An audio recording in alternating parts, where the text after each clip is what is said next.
Season 57, War number 5. We've matched up against Zine, and my team today is Tigra and Kitty Pride. Kitty, of course, for the synergy with Tigra, which is going to give me an extra 35% neutralized duration. So, I'm going to be going to Node 8 today, where we're going to be fighting an Enchantress. Lately, Enchantress has either been on this node or more commonly on Node 6. She's quite threatening on both of them. There aren't that many buff controllers who are very good for this Enchantress placement. I think Tigra is fine for this. Maybe not one of the best options, but as far as buff controllers are, she probably is. Especially when she has the Saga damage, whereas some champs like Kushala now don't have it because of the Saga switch. And yeah, I'm going to be trying to nuke this Enchantress as best as I can while invul taking SP3s.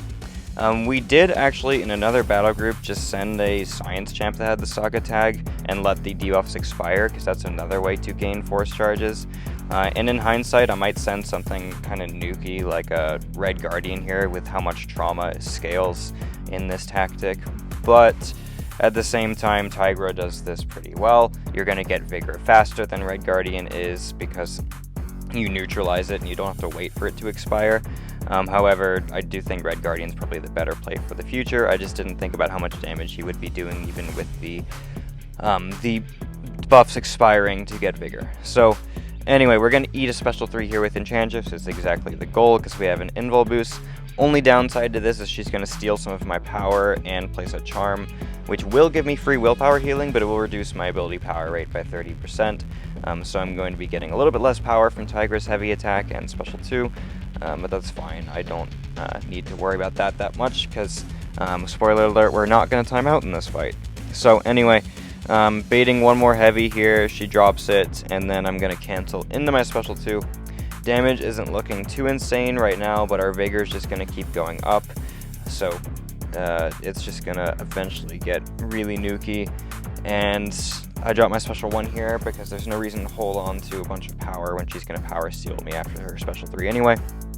And I could use a little bit extra duration on my senses. That's not a bad thing at all. So yeah, eat the special 3. And then she has add a special 1. Luckily, she doesn't just immediately drop it. We are kind of banking on her not throwing special 1s into my hard block, which of course is something that Enchantress does do sometimes. But even if she does, I'm confident enough in myself to be able to control it to where we're going to be fine.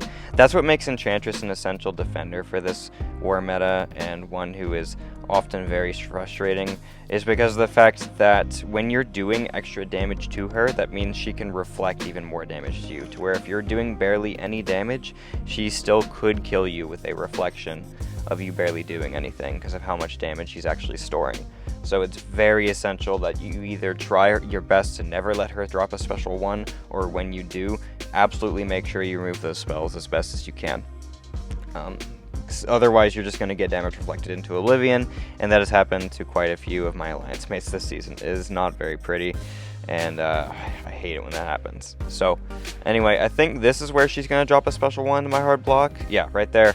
And I'm intentionally not going to dex it. I made sure that she wasn't going to do any orange spells and place damage over time into me first. But I intentionally didn't dex it, and the reason for that is because I don't want to trigger a dex buff for Mystic Dispersion.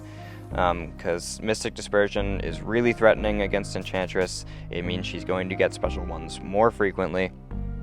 And yeah, so that was an intentional non-dex there, and then we finished the fight in just over 3 minutes. Unfortunately, we lost the war by 1 death, and a lot of our deaths this war were actually timeouts.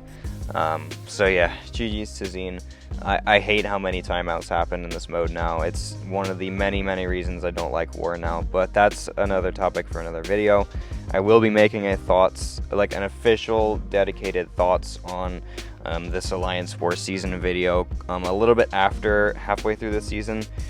So do be on the lookout for that. But anyway, thank you guys so much for watching this one, and I'll see you in the next video.